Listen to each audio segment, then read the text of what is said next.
Bienvenido al primer encuentro internacional de defensores y víctimas de graves violaciones a los derechos humanos. En su opinión y en la mesa que a usted le tocó, ¿cuál sería la causa principal de la persecución que usted sufre? Bueno, la causa principal pues, es por la participación política en contra de este sistema capitalista. Nosotros, bueno, de manera personal, la participación incluso se remonta desde cuando yo era estudiante en la Universidad Autónoma Benito Juárez de Oaxaca. Nosotros participamos en los movimientos estudiantiles y uno de los más fuertes que se tuvo fue en el año de 1990, cuando participamos conjuntamente con todas las colonias del pueblo de Oaxaca en contra del alza del transporte urbano. Fue un momento histórico, se logró ciertas concesiones que dio en ese momento el Estado y que el día de hoy vemos que ya están perdidas totalmente. En esa circunstancia también en la universidad participamos en contra del porrismo, muy arraigado aún todavía en la Universidad Autónoma de Benito Juárez de Oaxaca, propiciado incluso por la propia autoridad. Es la parte, como podríamos decir, represora de las autoridades contra los estudiantes que realmente luchan por una mejoría en el sistema educativo. Posteriormente ya como trabajador de los servicios de salud de Oaxaca, perteneciente al Sindicato Nacional de los Trabajadores de la Secretaría de Salud, a la sección 35, nosotros hemos mantenido una férrea lucha en contra del charrismo sindical.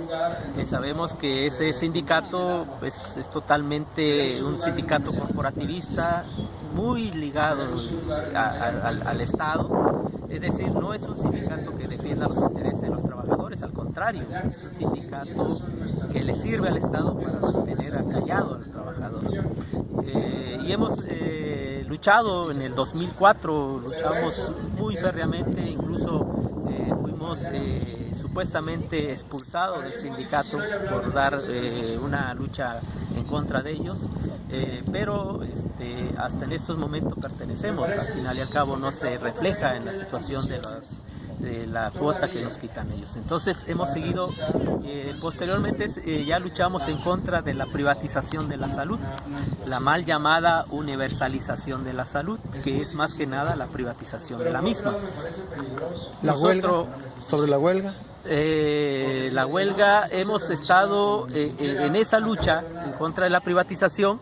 Se ha hecho a través de las movilizaciones, aún con la oposición de la propia dirigencia sindical, aún con la oposición del secretario general, aún con la represión que él de manera tajante dijo, si se van a huelga, él no se hacía responsable de la represión que pudiera haberse existido. Nosotros dijimos que nos vamos a huelga porque estaban despidiendo a más de 4,000 trabajadores y estaban despidiendo más de 2,000 trabajadores y en lista para despedir a más de 4,000.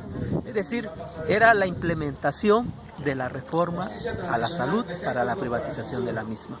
Y hasta en estos momentos seguimos manteniendo esa lucha porque no se logró tirar esas concesiones que está dando ya la Secretaría de Salud a la privatización, a las clínicas privadas. Entonces, a través de las famosas subrogaciones que se están llevando a cabo. Pero también nosotros participamos en también fue en esa huelga, pero también con la participación de nosotros en el 2006 en la huelga magisterial, que después fue una huelga popular, que se pide la destitución. Nosotros decíamos que no era suficiente la destitución de un gobernador, que tendríamos que ir a arrebatarle la estructura económica y social para poder salir posteriormente de Oaxaca e invitar a que esas huelgas se extendieran. Fue una participación férrea, fue una participación decidida, fuimos los señalados que dentro de la APO éramos los radicales totalmente, y ahí me suspendieron el salario por 6 meses. Es decir, y a través, así como se mantuvieron los compañeros trabajadores del sector educativo, así era nosotros la sobrevivencia, a través de la solidaridad de todo el pueblo de Oaxaca. Sin duda una lucha pionera ante la crisis mundial de 2007-2008. Así es. Posteriormente, incluso en el 2007 viene la situación de la reforma a la ley del ISSSTE, que a la postre se nos quiso llevar a un callejón sin salida, que nosotros decimos a través de unos amparos, que al final pues la ley pasó. Nosotros nos fuimos a un apartado 10º transitorio, que para nosotros alcanzamos algunos prebendas, y posteriormente pues ya los compañeros que vienen entrando son los que vienen ya con la reforma. En el 2013 se dio también la participación en contra de la reforma educativa. De manera decidida salimos a las calles justamente con el magisterio. Ahí recuerdo la situación del desalojo en México, en la ciudad, en el Zócalo, que posteriormente, el 13 de septiembre, que posteriormente se hizo el campamento, el plantón en el Monumento a la Revolución. Una enorme solidaridad de todos los pueblos circunvecinos de la Ciudad de México, del Estado de México, enorme alimentación, ropa, bueno, era algo impresionante. Y en esa participación nosotros pues nos quisieron quitar un terreno en la ciudad de Oaxaca, o en una comunidad que se llama Jococotlán, muy cercana a la ciudad de Oaxaca. Recorrimos a las autoridades, y su respuesta de las autoridades es que lo único que pueden hacer ustedes es que lo recuperen. Nosotros con ese afán de recuperar lo que esa orientación de la autoridad, pues lo recuperamos, y 5 años después, en 2017, nos implementan una orden de aprehensión por despojo. Es decir, 5 años después de ese proceso. Los que reclamaron, acreditaron la personalidad jurídica y la propiedad legítima, legal. Ellos no tienen una acreditación, ellos son totalmente invasores, muy ligado a situaciones ahí de las autoridades de Jococotlán. Pero nosotros pensábamos que ese proceso era legal, era jurídico, pero cuando detienen a la compañera enfermera Patricia, en su detención no se le menciona nada de la situación sobre el despojo de ese terreno.